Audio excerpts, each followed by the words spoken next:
kedua pertanyaan ini mirip-mirip nih dari Pak Heriansyah dan Pak Agung. Damar karena ngebahas soal WFH juga nih. Kalau Pak Heriansyah pertanyaannya gimana cara meyakinkan manajemen perusahaan bahwa WFH itu bisa meningkatkan kinerja pegawai gitu. Karena saat ini udah banyak perubahan sejak pandemi.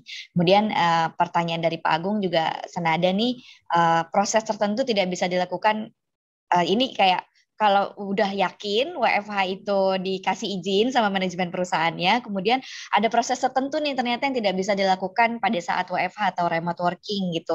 Apa yang dilakukan Ejar untuk tetap menjaga remote dan WFO tetap produktif gitu. Jadi balancing antara kehadiran yang fisik di kantor gitu sama yang remote di rumah itu kira-kira gimana tuh untuk menjaga tetap produktifnya.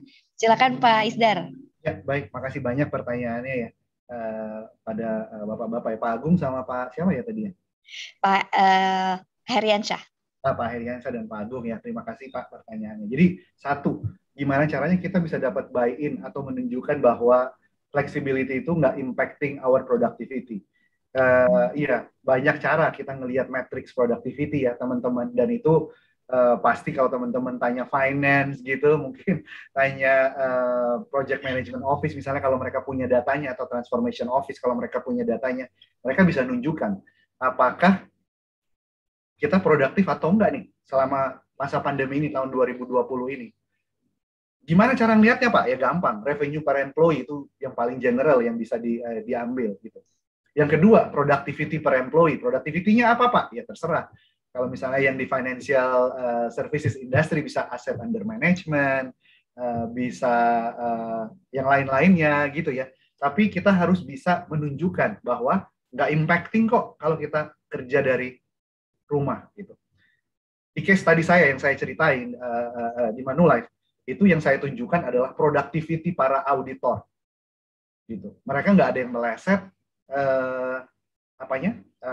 deliverables audit report-nya gitu. Jadi sama sekali nggak ada penurunan productivity kalau mereka kerja dari rumah. Dan itu kami lakukan selama 6 bulan loh. Itu pilot project-nya 6 bulan. Mungkin kalau sekarang ya kita terbantu sama COVID ya, makanya dibilang COVID ini akseleratornya nih gitu. Jadi perubahan yang terjadi bukan karena CHRO, bukan karena Chief of IT, tapi gara-gara COVID katanya. Nah ini yang terjadi. Itu jawaban saya yang pertama ya, teman-teman semua. Jadi find hard fact, find numbers, find data yang bisa menunjukkan bahwa itu nggak menurun. Dan kalau kita bisa menggunakan yang namanya business metrics, itu business leader akan lebih baik. Business metrics tadi yang saya ceritakan, revenue per employee gitu dan seterusnya. Kalau people metrics itu something misalnya yang kita sebut sebagai misalnya berapa lama untuk ngisi satu posisi. Nah itu metricsnya orang HR. Kalau kita ngomongin ke bisnis, apa hubungannya sama gue ya katanya ya. Ngomongin something yang related to me, business metrics gitu. Nah itu kita gunakan untuk meyakinkan mereka. Nah pertanyaan yang kedua soal gimana caranya kita ensure bahwa tetap produktif. Nah itu tadi Pak, caranya adalah melakukan apa yang tadi saya share. Yang pertama lihat jobnya. Apa yang bisa di-flex? Dari mananya kah, waktunya kah, how-nya kah, what-nya kah, atau who-nya gitu. Nah, yang berikut kita cek infrastrukturnya Pak. Karena dulu waktu saya pertama kali melakukan work from home dan belum ready, itu sangat sulit untuk mengakses share folder. Yang dilakukan teman-teman sebelum dia work from home adalah download dulu tuh.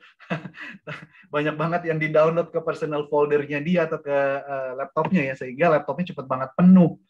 Dan juga kalau kita tahu juga personal folder itu biasanya terbatas ya, limitation size-nya gitu kan. Jadi banyak banget yang cepat banget penuh dan akhirnya mereka agak lambat kerjanya. Nah, itu yang kita perlu cek.